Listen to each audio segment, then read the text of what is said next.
Magandang umaga po. Iimbestigahan na ng DNR ang 13 namamanata na umakyat ng Mount Banahaw ng walang permiso. Sa inisyal na investigasyon kasi, mga kandilang nakatirik ang sanhi ng malaking sunog sa tinuturing na sagradong bundok. Nakababa na ang 5 sa kanila matapos maipit dahil sa sunog, pero may ilang naiwan para hanapin ang 2 nilang napahiwalay na kasama. May news to go si Von Aquino.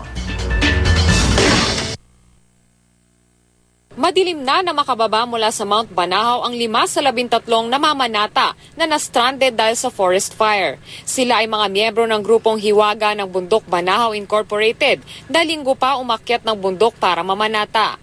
Nang makababa bandang alas 7:30 kagabi, dumiretso ang grupo sa istasyon ng pulis sa Dolores, Quezon para sumailalim sa pagtatanong.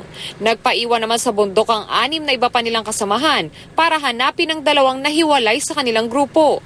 Ngayong umaga, isang panibagong grupo ng mga rescuer ang inaasahang aakyat sa Mount Banahaw para hanapin ang 2 nawawalang deboto. May mga rescuer din na nag-aabang sa base camp. Nitong linggo, 22 namamanata ang nagpaalam na umakyat sa Mount Banahaw pero hindi pinayagan. Taong 2004 pa ipinagbabawal ang pag-akyat sa bundok ng walang permiso.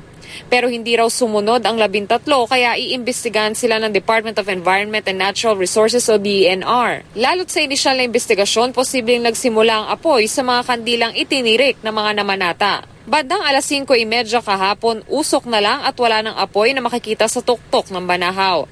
Tinatayang aabot sa 50 hektarya ng bundok ang napinsala dahil sa sunog. Kung titingnan nyo, napakataas ho ng terrain. Hindi po ba? Halos 1/4 na doon sa pinaka-top hill eh.